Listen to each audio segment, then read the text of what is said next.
அவங்களுடைய அப்பா அம்மா வந்து ரொம்பவே அழுத்தம் கொடுக்கறதாவும் வந்து சொல்லியிருக்கிறாரு. தமிழ்நாட்டுல இருக்க அத்தனை குடும்பத்தையும் போய் இவர் போய் எப்படிப்பட்ட மனுஷன் இப்ப கடைசியில இப்படி ஜோக்கரா போயிட்டாரம்மா. யாரு சார்? அவர் தான் செங்கோடையன். இப்படி அவர் எம்ஜிஆர் காலத்திலேயே மந்திரி. அதனால இப்ப அது மாதிரி இவர் விஜய்க்கு சட்டமன்றத்துல ஆள் இருக்கா இல்ல ராமதாஸ் அவர்களுக்கு ஆள் இல்லையோ? ராமதாஸ் அவர்கள் கேட்டா நாங்க பதில். ராமதாஸ் அவர்கள் கேள்வி கேட்டதுக்கு அவருக்கு வேலை இல்லை அப்படின்னு போனார். ஆமா, அவருக்கு வேலை இல்லாம தான் இருக்காரு.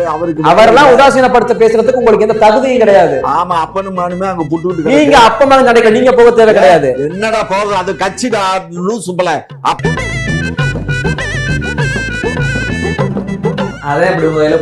அந்த அளவுக்கு பஞ்சம் நாட்டுல இருக்கு. பஞ்சங்கிறது என்னன்னு தெரியல. வரும் ஐயா குர்ணை நாங்கெல்லாம் போய் 3/4 ரூபா, அப்ப வந்து 3/4 ரூபா ஒரு படி குர்ணை. சார், இந்த கதையெல்லாம் யாராச்சும் புயல் காத்துல உட்காந்து பொடி சாப்பிட்டுட்டு இருப்பாங்க, அவங்க கிட்ட சொன்னீங்க. அக்கா சொல்லுது கேளுங்க. வீட்டுல உட்கார்ந்தா வேற அப்படியே வந்து கொடுப்பாங்களா கையில? என்ன சொன்னாரு? 15 லட்சம். நீங்க என்ன சொன்னீங்க?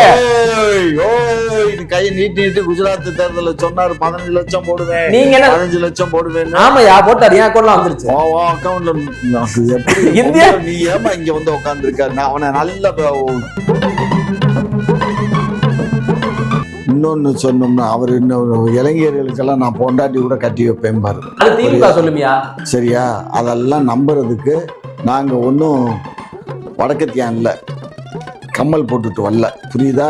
கம்மல் போடல. நீ கூட கம்மல் போடலையே. நான் போட்டிருக்கேன். கம்மல் போடலையே. அது என்ன தொங்க? ஆல்ரெடி திமுக போட்டு அது கண்ணை உறுத்துது இல்ல உங்களுக்கு? ஏதாச்சும் அதை களவாண்டு போயிடணும். பெண்கள் யாரும் போட்டிருந்த காது மூக்குல. ஆமா. எங்க ஓடுவீங்களா உங்களுக்கு? ஆமா. சரி, உங்களுக்கு விசில் அடிக்க தெரியுமா? அப்படின்னாலே அரசு அவன் விஷயத்துல கண்காணிப்பா இருக்குன்னு. யாருக்கு? அந்த ரிப்போர்ட்டருக்கு. என்ன போங்கயா, நான் பேசுறதே வேஸ்ட். ஆமா, கொஞ்சம் கூட மனசு தலைமையா அப்படி புளிக்கிட்டே தெரியுறீங்க. வழக்கு தொடுத்தாச்சு. சிபிஐ ஒரு உயிர் போச்சு. ஒரு தாயின் கண்ணீருக்கு பதில் சொல்லணும். நீங்க தாய் ஒன்ன பத்ததும் தாய் தான், என்ன பத்ததும் தாய். அது எல்லாருக்கும் தெரியும். கண்ணீர் வரத்தான் செய்யும். அது கண்ணீர் விட மாட்டியாமா? விடுவையில கண்ணீர் விடுவையில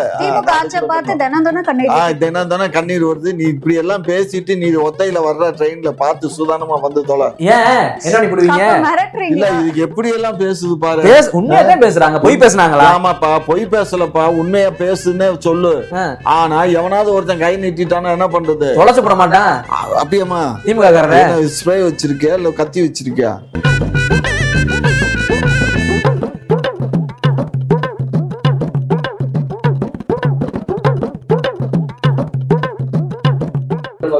சார், செங்கோட்டையன் அவர்கள் வந்து சொல்லியிருக்காரு 234 தொகுதியிலும் விஜய் அவர்கள் வந்து ஜெயிப்பாரு அப்படின்னு சொல்லியிருக்காரு. அது மட்டும் இல்லாம ஒவ்வொரு வீட்டுல இருக்கக்கூடிய குழந்தைகள் எல்லாருமே வந்து விசிலுக்கு தான் ஓட்டு போடணும் அப்படின்னு சொல்லி அவங்களுடைய அப்பா அம்மா வந்து ரொம்பவே அழுத்தம் கொடுக்கறதாவும் வந்து சொல்லியிருக்கிறாரு.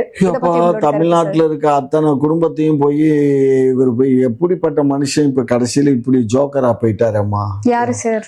அவர் தான் செங்கோடையன். இப்படி அவர் எம்ஜிஆர் காலத்திலேயே மந்திரி, ஒரு இது மாவட்ட செயலாளர். எப்படியெல்லாம் அதுக்கும் ஒரு பதில் வந்து கொடுத்திருக்காரு. என்ன அப்படின்னா, விஜய வந்து யாரெல்லாம் விமர்சிக்கிறாங்களோ, கருத்து சொல்றாங்களோ அவங்களுக்கு எல்லாம் ஒரு பயம், அதனாலதான் இந்த மாதிரி பேசிட்டு இருக்காங்க அப்படின்னு. எப்படி பேசுறாங்க? அதாவது விஜய் அவர்கள் வந்து ஒரு நடிகரு, இவர் எங்க இருந்து நாட்டு ஆள போறாரு, எங்க இருந்து ஜெயிக்க போறாரு அப்படின்னு சொல்லி தற்கொலை கூட்டம் அப்படின்லாம் விமர்சனம் பண்றாங்க. அவர் ஜெயிக்கட்டும்மா. இப்போ திரு சீமான் அவர்களை பத்தி ஏதாவது கேட்டா நம்ம பேசலாம். அவரு சீமான் அவர்களை பத்தி யாருமே பேச மாட்டேங்கிறாங்க. நாங்க பேசுறது எங்களுக்கு சீமானை பத்தியும் பேச வேண்டியதுல, விஜய் பத்தி நாங்க பேசுறோம். யார பத்தி பேசுவீங்க? நாங்க எடப்பாடியை பத்தி பேசுவோம், பிஜேபியை பத்தி பேசுவோம். எதிர்கட்சி அவங்க தான் சட்டமன்றத்துல. சரி, அப்ப நீங்க 2011 என்னவா இருந்தீங்க? என்னவா இருந்தீங்க? நாங்க எதிர்கட்சியா இருந்தோம். நீங்க எதிர்கட்சியா? நாங்க மறைந்த கேப்டன் விஜயகாந்த் தான் எதிர்கட்சி. நீங்க சும்மா உப்புக்கு சப்பானி ஓரமா. நீங்க அப்ப உங்க கேள்விக்கு பதில் சொன்னாங்களே. சட்டமன்றத்துல கேட்ட கேள்விக்கு பதில் பார்க்க கூடாது. எங்களுக்கு இது இருக்கு. எது இருக்கு? எம்எல்ஏ இருந்தாங்க, கேட்டாங்க கேள்வி. புரியுதோ? அதனால இப்ப அது மாதிரி இவர் விஜய்க்கு சட்டமன்றத்துல ஆள் இருக்கா இல்ல ராமதாஸ் அவர்களுக்கு ஆள் இல்லையோ? ராமதாஸ் அவர்கள் கேட்டா நாங்க பதில் ராமதாஸ் அவர்கள் கேள்வி கேட்டதுக்கு அவருக்கு வேலை இல்ல அப்படின்னு போனாரு. ஆமா, அவருக்கு வேலை இல்லாம தான் இருக்காரு. அவரெல்லாம் உதாசீனப்படுத்த பேசுறதுக்கு உங்களுக்கு எந்த தகுதியும் கிடையாது. ஆமா, அப்பனும் மானுமே அங்க புட்டு நீங்க அப்பமா கிடைக்கல, நீங்க போக தேவை கிடையாது. என்னடா போறது, அது கட்சிடா லூசு போல. அப்ப பையன் சண்டை போட்டுக்கிட்டா அப்ப 2 பேரும் ஒரு வீட்டுக்கு போனாங்கன்னா யாரும் அவங்க அப்பா மகன் சண்டை நீங்க போட்டுக்கலையா? உங்க இதுல அப்பா மகன் சண்டை நீங்க போடல திமுகவுல? அவரே சொல்லியிருக்காரு. எவர் சொன்னாரு? சொல்லியிருக்காரு. இவர் நேத்து வந்து உதயநிதி துணை முதல்வர் ஆவாரா? ரொம்ப காலமா கட்சியில இருக்க கனிமொழி கடைசி வரைக்கும் எம்பியாவே கிடக்கணும் டெல்லியில. இங்கடா அது எங்க குடும்ப விஷயம். அது மாதிரி அது பாமக குடும்பம். நீங்க ஏன் போறீங்க? அரசியல பேசினா அரசியல பேசி அவசரத்தை பேசாத. நான் பேசல, பாமக பேச. நீங்க ஏன் வர்றீங்கன்ற? பாமக பேசாம யார பேச முடியும்? அப்ப திமுகவை நான் கேட்பேன். திமுக நீ கேப்படா. நல்லா கேப்ப தெரியல. நெய் வடிதுன்னா கேப்ப. கேஆர் விஜயா கொண்டையில கேடிவி தெரியுது. அது மாதிரி தெரியும்ல. போ, அந்த அம்மா பாவம், அந்த பாட்டி பேசுது. நேத்து கூட போய் ஏதோ ஒரு ஹோட்டலே ஏதோ திறந்து வச்சுச்சு. நான் இப்ப கேட்டது என்ன, நீங்க போறது என்ன? அந்த அம்மா ஆக்டிவா இருக்கு. ஐயா, ராமதாஸ் அவர்கள் கேள்வி கேட்டதுக்கு உங்க முதல்வர் அவருக்கு வேலை இல்லைன்னு சொல்லிட்டு போறாரு. இன்னைக்கு 69% இடஒதுக்கீடு இருக்கு தமிழ்நாட்டுல அப்படின்னா அது காரணம் ராமதாஸ் ஒரு வகையில. அப்படிப்பட்டவர் கேட்கிற கேள்விக்கு பதில் சொல்லாம ஒரு வழி இல்ல, எத்தனை வழி இருக்கு அவருக்கு? ஏண்டா எத்தனை வழி இருக்கு அவருக்கு? ஒரு வழியா இருக்கு அவருக்கு. அவர் தனி பட்ஜெட்டே போடுவாராடா. நீ என்னடா தமிழ்நாட்டுக்கு பட்ஜெட் போடுற பெரிய மகான்றா. உங்கள்ட்ட கேள்வி கேட்டல, தெரியாம கேட்டுட்டு மன்னிச்சுக்கீங்க. அப்புறம் மன்னிப்பு தான் கேட்கணும். மன்னிப்பு கேட்கல நீ அயோக்கிய. நான் கேட்கிற கேள்வி என்ன, அதுக்கு பதில் பேச முடியல. என்ன பதில்? உங்க முதலமைச்சரோ துணை முதலமைச்சரோ சீமானின் கேள்விக்கு இது வரைக்கும் பதில் சொல்லியிருக்காங்களா? எதுக்கு பதில் சொல்லணும்? அவர் 8% ஓட்டு சதவீதத்தோட மக்களுக்கு ஒரு நல்ல நம்பிக்கையா நிக்கிறாரு. அவர் கேள்வி கேட்கிறாரு, பதில் பேச திராணி இல்ல. கேள்வி கேட்கறதுக்குன்னு ஒரு வரமுறை இருக்கு. என்ன வரமுறை? மக்கள் வரிப்படத்துல எதுக்கு பேனா சின்னம் வைக்கிறீங்கன்னு கேட்டாரு. இது தப்பா?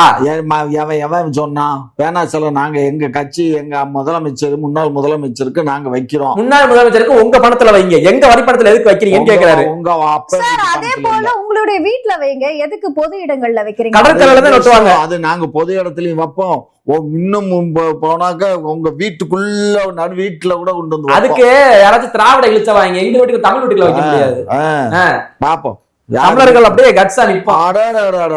அடுத்து வேணா பறக்க விட்டுருவோம். சீமான் சொன்ன மாதிரி பறக்க விடுவீங்க. என்ன பறக்க விடுவோம்? ஏன்டா நாட்டிலேயே இங்கேயே வறுமை யாரு வறுமை? வறுமை கோட்டு கீழே தான் மக்கள் அதிகமா வாழ்ந்துகிட்டு இருக்காங்கன்னு சொல்லி நாங்க பேனா சிலையை வைக்கலன்னு முடிவு பண்ணிட்டோம். பேனா சிலை முடிவு பண்ணல, வைக்க கூடாதுன்னு எதிர்ப்பு தெரிவிச்ச நீ அதெல்லாம் உனக்கு தெரியாது என்ன நடந்துச்சுன்னு. அதெல்லாம் ஐயாவுக்கு எல்லாம் தெரியும். ஏன்னா ஐயா வந்து அந்த காலத்துல இருந்து இந்த உலகம் படைக்கப்படும் போது பிரம்மன் மனுஷங்களை படைக்கும் போது இவன் கூடவே இருந்தாரு. பிரம்மனோட. பிரம்மனா? அப்படின்னா அவர் யாரு? கலைஞர். கலைஞர் கூட தான் இருந்தேன். அதுல என்ன தப்பு இருக்கு? கலைஞர் தானே மக்களை 62ல இருந்து நான் கலைஞர் தானே அந்த குடும்பத்தை உருவாக்குனாரு, மக்களை உருவாக்குனாரு. நாளைக்கு இன்னைக்கு இந்த நாடே உங்க கண்ட்ரோல்ல தானே இருக்கு. அந்த குடும்பத்துக்கு இருக்குல்ல, புரிஞ்சுக்கோ. அதுக்கு மாதிரி நடந்துக்க முடியாது. அதை எதிர்த்து கேள்வி கேட்கணும்ல. கேட்டீங்கன்னா நீ நாசமா போயிடுவ. பார்த்து இருந்துக்கிறீங்க, இப்படி சொல்லாதீங்க, அவ்வளவுதான் சொல்லுவேன். இந்த வார்த்தைகள் ரொம்ப வந்து இது மாதிரி இருக்கு. ஒரு சொல் வெல்லும், ஒரு சொல் கொல்லும். பாத்துக்கங்க, திமுக நிலைமை மோசமா போயிட போகுது. எங்களை பத்தி நீயே வருத்தப்படுற. எங்களுக்கு தெரியும்பா நாங்க எப்படி ஜெயிக்கணும். அண்ணா உருவாக்கின கட்சி இப்படி அனாமத்தா போகுதேன்னு ஒரு கவலை. அடாடாடாடா, நீ ஒண்ணும் முதல கண்ணீர் வடிக்க வேணாம், நாங்க பாத்துக்கிறோம். நரிக்கண்ணீர் இருக்கு, முதல கண்ணீர் இல்ல. நரிக்கண்ணீரா? நரி எது வடைய காக்காட்ட இருந்து ஆட்ட போட்டுச்சு, அதான் நரிக்கதையா? நீ பண்ணுவீங்கப்பா, எல்லாம் நரிக்கதை சொல்லுவீங்க, எலிக்கறி சொல்லுவீங்க. எலிக்கறியை திங்க சொல்லி ஒரு நாய் சொல்லிச்சு அந்த காலத்துல. அது தெரியாதா உனக்கு? பக்தவச்சலம் ஆட்சியில ஒருத்தன் எலிக்கறியை தின்னுன்னா, ஒருத்தன் வந்து கப்பக்கிழங்க தின்னுன்னா, அதனாலதானே காங்கிரஸ் நாசமா போச்சு அந்த இதுல. அந்த அளவுக்கு பஞ்சம் நாட்டுல இருந்து. இன்னைக்கு பஞ்சங்கிறதே என்னன்னு தெரியல. வரும் குருணையை நாங்கெல்லாம் போய் 3/4 ரூபா. அப்ப வந்து 3/4 ரூபா ஒரு படி குருணை. சார், இந்த கதெல்லாம் யாராச்சும் புயல் காத்துல உட்காந்து பொடி சாப்பிட்டுட்டு இருப்பாங்க, அவங்க கிட்ட சொன்னீங்க. அக்கா சொல்லுது கேளுங்க. நாங்கெல்லாம் கண் கூட பார்த்தோம்டா. நாங்க வாழ்ந்த காலத்துலதான் சரியா, பர்மால இருந்து குருணை வந்ததும், அதே மக்காச்சோளம் பவுடர் வந்தது. கோதுமை கூட ரொம்ப டிமாண்ட் கிடைக்காது. ஐயா, பாருடைய ஆட்சியா? பக்தவசலம் காங்கிரஸ் காங்கிரஸ் ஆட்சிக்குள்ள நாடு இப்படித்தான் குட்டிச்சவரா. இன்னைக்கு பாருங்க இந்தியா எப்படி இருக்குன்னு. இந்தியா காரணம் என்ன யாரு? அதான் அந்த கலர் வெள்ளை அப்படியே ஜொலிக்குது. இன்றைக்கு 17 கோடி மக்கள் வறுமை கோட்டி கீழ இருந்து வெளியே போயாச்சு, நல்ல நிலைமைக்கு வந்தாச்சு. 12 ஆண்டு காலத்துல 24 கோடி மக்களுக்கு வேலை வாய்ப்பு வாங்கி கொடுத்துட்டாரா அந்த தலைவர்? ஏன் நிறைய பேர் வேலை தான் பாக்குறாங்க, வேலை பார்க்காம யார் இருக்கா? திமுக ஆட்சியில வேணா சொல்லுங்க. 2 கோடி பேருக்கு நாங்க ஆண்டுக்கு வேலை கொடுப்போம்னு சொல்லி வேலை நம்ம தான் போய் தேடணும், கிடைக்கும். வீட்டுல உட்கார்ந்தா வேலை அப்படியே வந்து கொடுப்பாங்களா கையில? என்ன சொன்னாரு? 15 லட்சம். நீங்க என்ன சொன்னீங்க? கையை நீட்டி குஜராத் தேர்தல சொன்னாரு 15 லட்சம் போடுவேன், நீங்க 15 லட்சம் போடுவேன். ஆமாயா போட்டாரு, என் அக்கௌண்ட்ல வந்துருச்சு. அக்கௌண்ட்ல எப்படி இந்தியா? நீ ஏமா இங்க வந்து உட்கார்ந்து இருக்க? நான் அவனை நல்ல காட்டி விட்டுருவேன். என் அக்கௌண்ட்ல வந்துருது 15 லட்சம். வரி எல்லாமே கட்டுப்படுத்தின அப்படியே கணக்கு போட்டு பார்த்தா வருஷத்துக்கு 15 லட்சம் சேவிங் ஆயிடுச்சு. பரவாயில்லையே அப்படின்னு யோசிச்சு. நீங்க தொடர்ந்து காங்கிரஸ் ஆட்சியில இருந்து வச்சுக்கீங்களேன், பாகிஸ்தான்ல உருளைக்கிழங்கு கிலோ 300 ரூபாயா, இங்க 500 ரூபாயா இருந்திருக்கு உருளைக்கிழங்கு கிலோ. நீங்க ஆட்சி நடத்திருந்தீங்க. சைனா இதுல சிலோன்ல கூட தான் விலைவாசி இன்னும். அதான் உங்க ஆளுகெல்லாம் ஆட்சி நடத்தின நாடு ஃபுல்லா இப்படித்தான் போகுது. ஆமா, ஏதோ மோடி வந்தாரு, நல்லா நடக்குது. இந்தியா நாசமா போச்சு. இந்தியா என்ன போச்சுன்னு ஒண்ணு சொல்லுங்க பாப்பா. ஒண்ணு சொல்ல போடா. 200 கோடி கடனை வாங்கி வச்சிருக்கான். இதுக்கு மேல யாரு 200 கோடி கடன் வாங்கினா? ஜிடிபிக்கு இங்க பாரு, நாங்க 5 கோடி கடன் வாங்கினதுக்கு நாங்க ஜிடிபி எந்த 5 கோடி வாங்குனீங்க? யார்ட்ட 5 கோடி இல்ல 5 லட்சம் கோடியா? 5 லட்சம் கோடி நாங்க ஜிடிபி லெவல் அந்த 3.5 அந்த லெவலுக்கு தான் நாங்க கடன் வாங்கியிருக்கோம். அனுமதிக்கப்பட்ட லெவல் தான். சரி, இப்ப இந்தியா என்ன பண்ணுச்சு? இந்தியா கழட்டி இருக்கு 200 கோடிக்கு பூரா கழி. 200 இல்ல 200 வங்கியில வாங்கின கடனை பூரா வஜா பண்றது. அவங்கிட்ட உள்ள கட்ட பஞ்சாயத்து பேசி பாதி எனக்கு கொடுத்துரு, பாதி நீ எடுத்து. நான் உங்கள்ட்ட கேக்குறது, மக்கள் ஏதாச்சும் பாதிக்கப்பட்டாங்களா? மக்கள் வாழ்வாதாரத்துல முன்னேறிட்டு தான் இருக்காங்க. மக்கள் பணம் தானடா. பேங்க்ல போட்டது பணம் எல்லாம் யாரு பணம்? திமுக பணம். போடா லூசு. சார், எடப்பாடி அவர்கள் தேர்தல் 2வது கட்ட தேர்தல் அறிக்கை வெளியிட்டிருக்காரு. அதுல கல்வி கடன் ரத்து பண்ணுவோம்னு சொல்லியிருக்காரு. அது மட்டும் இல்லாம வருஷத்துக்கு 3 சிலிண்டர் இலவசமா கொடுப்போம்னு சொல்லியிருக்காரு. நீ வேற அவங்க வயசானவங்களுக்கான அந்த பணம் கொடுக்கறது 2000 ரூபாய் உயர்த்துவோம் அப்படின்னு விசில் அடிப்பீங்கல்ல? விசில் அடிக்க தெரியுமா? இன்னொன்னு சொன்னோம்னா அவர் இன்னொரு இளைஞர்களுக்கெல்லாம் நான் பொண்டாட்டி கூட கட்டி வைப்பேன் பாரு. அது திமுக சொல்லுமியா? சரியா? அதெல்லாம் நம்புறதுக்கு நாங்க ஒன்னும் வடக்கத்தியான் இல்ல, கம்மல் போட்டுட்டு வரல. புரியுதா? கம்மல் போடல. நீ கூட கம்மல் போடலையே. நான் போட்டிருக்கேன். கம்மல் போடலையே. அது என்ன தொங்க? ஆல்ரெடி திமுக போட்டு அது கண்ணை உறுத்துது இல்ல உங்களுக்கு? ஏதாச்சும் அதை களவாண்டு போயிடணும். பெண்கள் யாரும் போட்டிருந்த காது மூக்குல. ஆமா. எங்க ஓடுவீங்களா உங்களுக்கு? ஆமா. சரி, உங்களுக்கு விசில் அடிக்க தெரியுமா? நான் எதுக்குடா விசில் அடிக்கணும்? அருமையா சொல்லிருக்காங்க எடப்பாடி. கல்வி கடன் நான் தள்ளுபடி பண்றேன் டாப்ல. அப்படியா? எனக்கு சந்தோஷமா இருக்கு அதை கேட்கும்போது. எந்த ஊர்ல இருந்து தள்ளுபடி பண்ண போறாரு? கோயம்புத்தூர்ல உட்காந்து தள்ளுபடி பண்ணுவாரு. ஓ அப்படியா? பண்ணுவார். நீங்க சொல்றீங்கல்ல துப்பு கட்டாலே. துப்பு கட்டது அவர் இல்லையா? நீங்க கிராமத்திலேயே, அவருடைய சொந்த கிராமத்திலேயே அவர்னால அந்த பிரசிடண்டா வெற்றி பெற முடியல. அவங்க கட்சிக்காரங்க அவங்க உங்களை மாதிரி போலி ஓட்டு கள்ள ஓட்ட சேர்க்கலையா? ஓட்டு நொட்டினேன். குளத்தூர் தொகுதிக்குள்ள 9000 கள்ள ஓட்டு சேர்க்கல அவரு. அது மாதிரி சரிங்களா? கல்வி கடன் தள்ளுபடி பண்றோம் சொல்லி பிராடு, பொய், பித்தலாட்டம், புழுகு எல்லாத்துக்கும் நீங்க தான். சுப்ரீம் கோர்ட்ல நேத்து மம்தாஜி சும்மா பறக்க விட்டுச்சு பாரு. நீதிபதி கேட்ட கேள்வியில பறந்து வெளியே வந்தாங்க. என்ன பறந்து வெளியில வந்தாங்க? இந்த மாதிரி பறக்க விட்டுச்சு. போயிட்டு என்ன சொன்னாங்க? இத்தனை லட்சம் மக்கள் அவங்க எஸ்ஆர் நீக்கி விட்டாங்க, நான் கூட்டிட்டு வரேன். யார கூட்டிட்டு போனாங்க? ஒருத்தரையும் கூட்டு போலையே. அது அனுமதி கொடுத்தா கூட்டிட்டு போய் அப்படியே இந்த கவுண்டர் சொல்லுவாங்க, அறுத்து தள்ளிடுவாரு. அது மாதிரி. ஆமா ஆமா. வெக்கமே இல்லாம பங்களாதேஷ்ல இருந்து கூட்டு வந்து ஓட்டு போட ஜெயிச்ச நீங்க பேசலாமா முதல்ல? என்ன பண்ணுவீங்க? என்னடா பேசுற? நான் உண்மையா தான் பேசுறேன். அந்த நாய் பங்களாதேஷ் நாய்க்கு இந்திரா காந்தி இருக்கும்போது சுதந்திரம் வாங்கி கொடுத்து தப்பு பண்ணது நீங்க தான். அடிச்சமா புடுங்கமா நாட்டை நம்ம கண்ட்ரோல கொண்டு வராம சுதந்திரம் கொடுக்குறாங்க. பத்தி பங்களாதேஷுக்கு கொடுத்துட்டாங்க, பின்னாடியே அடிக்கிற ஆப் நமக்கு. அவன் என்னடா ஒரு நாய்க்குட்டி கூட இல்ல, சின்ன நாய்க்குட்டி இல்லையா? கொசுறு மாதிரி அப்படியே தட்டா அந்த கொசுறு செத்து. அந்த கொசுறு தான் எனக்கு பின்னாடி அடிக்குது. நம்மள சைனாவோட சேர்ந்துகிட்டு பாப்போம். எல்லாம் உங்க நீங்க அன்னைக்கு பண்ணி வச்ச வேலை கச்சத்தீவுல ஆரம்பிச்சு தமிழ்ல அழிஞ்சதுல இருந்து இன்னைக்கு அந்த பங்களாதேஷ் நம்மள அடிக்கிற வரைக்கும் எல்லாத்துக்கும் காரணம் அந்த கூட்டணி அமைச்ச திமுகவும் காங்கிரஸ் தான். அந்த அநியாயம் பண்ணீங்களோ எப்படித்தான் போவீங்களோ? நாசமா போவீங்க. சூப்பரியா, அருமை. சார், சமீபத்துல அண்ணா நினைவு நாள் அன்று இந்த சமபந்தி அப்படின்னு சொல்லி அறநிலைத்துறை சார்பா ஒவ்வொரு கோவில்களும் போட்டாங்க. அந்த இடத்துல இந்த நரிக்குறவர்கள் இனத்தை சேர்ந்தவங்களுக்கு அனுமதியே கொடுக்கல. இதுதான் திமுகவுடைய சமூக நீதியா அப்படின்ற கேள்வி எழும்புது. ஏமா சுத்தவத்தமா போனா யாரு வேணாலும் போலாமா? அப்ப அவங்க சுத்தம் இல்லாத ஆமா, சுத்தம் இல்லாம உள்ள போயிருப்பாங்க, அதனால அலோவ் பண்ணி இருக்க மாட்டாங்க. அதுக்கு என்னத்துக்கு அதெல்லாம் ஒரு கேள்வி. இந்த மாதிரி ஏழைகளுக்கு எல்லாத்தையும் சமபந்தி போஜனம். சமபந்தினா என்ன? எல்லாரும் சமமா இருமா, இப்ப நீ போய் உட்கார்ந்து இருக்க சாப்பிட, உன் பக்கத்துல ஒரு நரிக்கிற பொண்ணு வந்திருக்கா, அந்த துர்வாதம் அடிக்குது, அது குளிச்சுட்டு இழிச்சிட்டு வந்திருந்தா உன் பக்கத்துல உட்காந்து சாப்பிடலாம். மனுஷனா பாப்ப தெரியும், இப்ப புரிஞ்சுக்கோ. ட்ரெயின்லயே நீ வரும்போது யாராவது பக்கத்துல வாடை அடிச்சுன்னா மாறி போய் உட்கார்ற, உன்னை பத்தி என்கிட்ட தெரியாதா? சும்மா கதையெல்லாம் விடாத.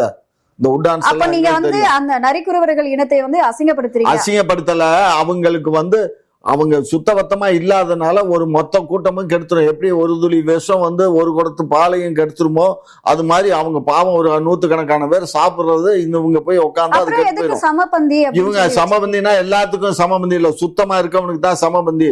அப்படி நீங்க வந்து அனௌன்ஸ் பண்ணிருக்கணும் இல்லையா? அப்படியெல்லாம் நாங்க பண்ண வேண்டிய அவசியம் இல்ல. பண்ண வேண்டியவங்க பண்ணுவாங்க, நான் போய் பண்ண வேண்டிய அவசியம் இல்ல. அது பண்ணிருப்பாங்க. அவங்களோட ஓட்டு மட்டும் வாங்கிக்கிறீங்களே. அவங்களுக்கு நரிக்குறவனுக்கு எவனுக்கு ஓட்டு இருக்கு? ஓட்டு வாங்கினாங்க, அவனுக்கு நிலையான வீடு இல்ல, ஒண்ணும் இல்ல, எவன்கிட்ட போய் ஓட்டு வாங்க? அப்ப நீங்க அந்த மக்களை வந்து கண்டுக்கவே இல்ல. உங்களுடைய ஆட்சியில வந்து அவங்களுக்கு எவன் ஆட்சியில எவன் கண்டுக்கிட்டான்? எவன் அவனுக்கு வீடு கொடுத்தான்? எவன் அவனுக்கு ஆதார் கார்டு கொடுத்தான்? போய் கேளு மோடிக்கிட்ட. அவங்க இந்த நாட்டு பிரஜைகள் தானே, அவங்களுக்கு வீட கொடுங்க, அவங்களுக்கு ஓட்ட கொடுங்கன்னு கேளு போ. அப்ப இவங்களை பத்தி நீங்க வந்து அவங்க கிட்ட முறையிடலாம் இல்லையா? மத்திய அரசு கிட்ட நாங்க முறையிடுவோம். முறையிடுவீங்க அது இப்பதானே அக்கா கேக்குறீங்க, அக்கா கேட்டுட்டீங்க, அதனால நாங்க கேட்போம், கவலைப்படாத. ஐயா, இந்த உலகத்திலே பெரிய கஷ்டம் என்ன தெரியுமா? தப்பே செய்யாமல் தண்டனை கொடுக்குறதா மிகப்பெரிய தவறு. அஜித் குமார் பையனை அடிச்சே கொண்டீங்க லாக்அப் டெத்தில். அந்த அம்மா கதறாங்க, அந்த பையனோட அம்மா, என் பையன் திருடன் இல்லைங்க, நல்லவேன்னு சொல்லி. நீதிமன்றத்தில் நல்லா அந்த நீதிபதிக்கு என்னென்ன கேட்கணுமோ அம்புட்டையும் கேட்டு விட்டாரு. சிபிஐயும் தாக்கல் பண்ணிருச்சு. இது வந்து லாக்அப் டெத்து தான், அடிச்சே கொண்டிருக்காங்க, தப்பே செய்யாத ஒருத்தனு சொல்லியிருக்கு. இப்பவாச்சும் ஒத்துக்கிறீங்களா இல்ல அவங்க காவல் ஸ்டேஷன் தப்பு? லாக்அப் டெத்லடா நாசமா போனவனே, சந்தேகத்தின் அடிப்படையில அவனை புடிச்சு லாக்அப் டெத்னு நான் சொல்லல, நீதிபதியே சொல்லி சிபிஐ சொல்லிட்டு ஜெயில வச்சு அடிச்சா தாண்டா லாக்அப் டெத்ன்றது. நீங்க ஜெயில வச்சு அடிச்சாலும் சரி, எங்க வச்சு அடிச்சாலும் சரி, போலீஸ் தானே அடிச்சுச்சு. போலீஸ் அவனை விட்டுட்டோமா? வழக்கு போட்ட சில பேர்ல நாங்க தானே சிபிஐக்கு மாத்து. அதே போலீஸ்க்கு ஜாமீன் கேட்டு போனது யாரு? யார் போனா? யார் போனது? நாங்க போலையே. நீங்க போல? நாங்க போல. போனது யாரு? அது யாருன்னு என்ன கேட்டா? என்னையா அது போனது? இப்ப நீங்க தானே? நாங்க போலடா, திமுக காரர்கள் தான் போனாங்க. நாங்க எதுக்கு போறோம் ஜாமீன் கேட்டு? நீங்க தான் போனீங்களா? நாங்க போ. ஒரு அப்பாவி இளைஞனை அடிச்சு கொண்டிருக்கீங்களே, இந்த பாவம் உங்களை சும்மா விடுமா? லூசுப்ல எஸ்பில இருந்து இங்க பாருங்க, எல்லாரும் பேரும் சொல்லிட்டாங்க நீதிபதி, இவங்க எல்லாருமே சஸ்பெண்ட், நிறைய பேரு இவன் எல்லாம் ஜெயில கிடக்குறான், வாழ்க்கைக்கு வெளியே வர முடியாத அளவுக்கு எல்லாம் பண்ணிட்டாங்க. அந்த உயிர் போச்சு இல்ல, அந்த பையனோட அம்மா ஸ்ரீமதி கதறி அழுகிறாங்க, எங்க பையன் அதிகமா கொண்டுட்டாங்க. நீதிபதி இதை விசாரிக்கும் போது நெஞ்ச பதபதைக்குதுன்றாங்க. அப்ப எந்த அளவுக்கு எதுக்காக அந்த பையனை அடிச்சு கொண்டீங்க? எனக்கு பதில் வேணும். நாங்க என்னமோ அடிச்சு கொண்ட மாதிரி. ஐயா, அவசர அவசரமா ஒரு இன்னொரு டிஸ்ட்ரிக்ட்ல இன்னொரு இடத்துல இருக்கக்கூடிய காவலர்கள் ஒரு வண்டியை எடுத்து நம்பர் பிளேட்டை மாத்தி வந்து அடிச்சு போடுற அளவுக்கு அஜித் என்ன அவ்வளவு பெரிய ஆளா? எனக்கு என்னடா தெரியும்? நீதிபதியே சொல்லிட்டாங்களே. போலீஸ் நீதிபதியே சொல்லிட்டாரு. என்ன நீதிபதியே சொன்னாரு? உண்மையை சொன்னா நீதிபதி நாங்க தான் சிபிசிஐடி என்கொயரி வச்சோம், வேண்டாம்னு சொல்லி சிபிசிஐடி என்கொயரி என்ன நேரம் மாத்தி இருப்பீங்க. சிபிஐ போனால உண்மை வந்துருச்சு. சிபிஐ கிட்ட கொடுத்தாச்சு. சிபிஐ அந்த வழக்கை தொடுக்கு, எவன் குற்றவாளியா அவனுக்கு தண்டனை வாங்கி கொடுக்க வேண்டியது எங்களுடைய கடமை. அதை நாங்க முறைப்படி செய்வோம். புரியுதா? நாங்க வந்து ஜாமீன் கேட்டு. என்னுடைய கேள்வி, காவல்துறை யார் கண்ட்ரோல்ல இருக்கு? காவல்துறை யார் கண்ட்ரோல்ல இருக்கு? தலைவர் கண்ட்ரோல்ல தான் இருக்கு. அந்த தலைவர் என்னத்த பண்றாருன்னு ராஜினாமா பண்ணிட்டு போயிருக்க வேண்டாம், தனக்கு கீழ இருக்கக்கூடிய துறை தப்பு செஞ்சிருக்கே அப்படின்னு உடனே அங்க போய் போயிருவீங்க. மத்திய அரசு தப்பு நடந்த மட்டும் அமைச்சரே பதவி விலகுங்கன்ட்டு. இதுக்கு பதவி விலகுங்க. என்ன நடக்குதுன்னே தெரியல. அதாவது இந்த எம்எல்ஏ வந்து ரிப்போர்ட்டரை தாக்குனது கூட முத்துசாமி, அமைச்சர் முத்துசாமி அவர்கள் சொல்றாரு, எனக்கு அந்த விஷயம் என்னன்னே தெரியல அப்படின்ற. விஷயம் என்னன்னு தெரியும், எனக்கே என்ன தெரியும், விஷயம் என்ன தெரியும், ரிப்போர்ட்டர் தாக்கப்பட்டாரு, அவ்வளவுதான். எதனால தாக்கப்பட்டாரு, எப்படி தாக்கப்பட்டாருங்கிறதெல்லாம் யாருக்கு டீடைல்ஸ் தெரியுமா? அப்போ நீங்க வந்து நடவடிக்கை எடுக்கணும்ல, என்ன நடந்துச்சுன்னு. என்ன நடந்துச்சுன்னு எல்லாத்துக்கும் சும்மா இந்த குலைக்கிற வேலையெல்லாம் இங்க வச்சுக்காதீங்க. எல்லாத்துக்கும் எல்லாருமே எஃப்ஐஆர் போட்டுக்கிட்டு உட்காந்துட்டு இருக்க முடியுமா?